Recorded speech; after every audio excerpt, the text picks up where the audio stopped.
Let's get it, boys. Your boy Yung Benjii back with another tips and tricks video. This is actually going to be a follow-up to my 8 bad habits that will get you killed video, which I posted about a week ago.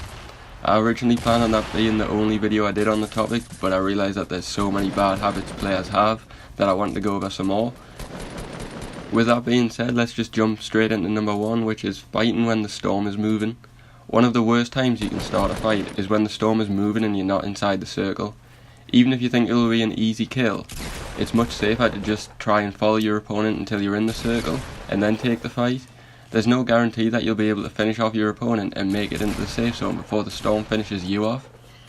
If you're the one being engaged on, just try to build defensively and move into the circle. Even now, 9 months into the game's life cycle, people still don't respect the amount of damage that the storm will do to you if you sit in it for a long amount of time, especially the second and third circles, which move up to 2 damage per tick and 5 damage per tick. Number 2 is starting fights from too far away. A lot of players start shooting as soon as they see somebody, and it's a terrible idea. You want to do as much damage to your opponent as you possibly can before they can react and protect themselves, and the further away you are, the harder that is. If there's ever an opportunity to get closer to your opponent, you should look to take it. If you start a long range fight, then try to get up close, you put yourself at a disadvantage because most of the time your opponent is going to build a defensive 1x1, and this gives them a height advantage and time to heal up. Number 3, tunnel vision. Just a quick one. I'm mainly talking about late game when people are trying to use their snipers. It's important not to focus too much on one person. Stay aware of the other players who are still in your game, because often the case is that you'll be focusing so much on one person, you'll get sniped by somebody else who you're not paying attention to. If you do have your sights set on one person, then build higher on the other sides of your 1x1 to give yourself better protection. Moving on to bad habit number 4, which is aimed at duo and squads players, and that is stand too close to each other. The worst thing you can do when playing duos or squads is stand in the same 1x1. You want to make it so it's hard for your opponents to see what all the team is doing at the same time. Now, I'm not saying that you should build your bases at different sides of the map, but 2 or 3 squares apart from each other gives you such an advantage. It makes explosives less effective because you can't destroy both bases at the same time, and it gives snipers a hard time because when scoped, they can't see both players, so it deters them from scoping in for long periods of time. Bad habit number 5 is something I'm guilty of doing myself, and that is moving from an advantageous position to get loot.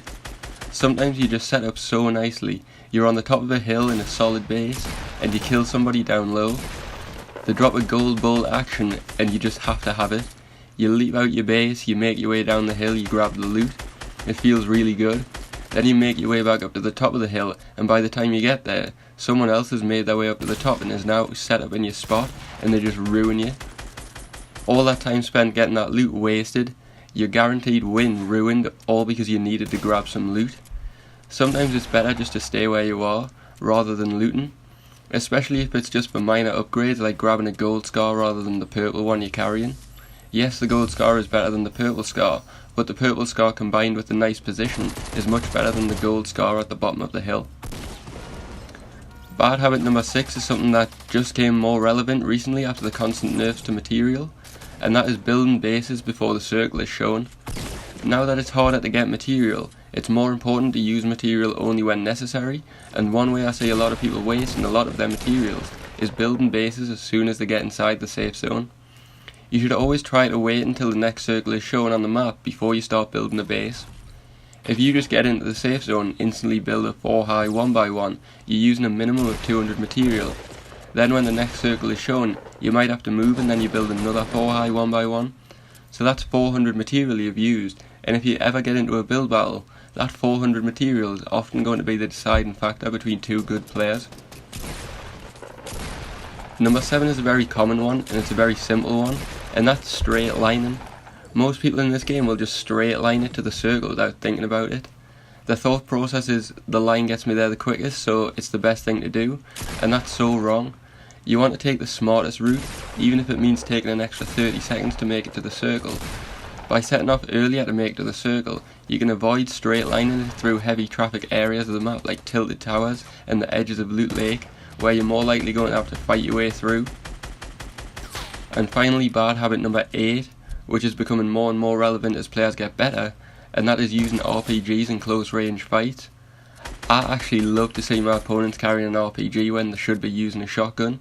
I know if I place a wall down, then they're going to kill themselves with the rocket. Killing yourself with a rocket feels really bad, and it will happen to you if you use an RPG in very close range encounters. Players are getting quicker and quicker at building walls, and if you shoot your rocket into their wall, you're taking a minimum of 100 damage, which is going to lose you most fights. Once again, that wraps up this video. Thank you guys for tuning in. If you enjoyed it, let me know with a like or a comment down below. If you're new around here and you want to see more tips and tricks videos, hit that subscribe button. But until next time, this is your boy Yung Benjii signing out. Peace, boys.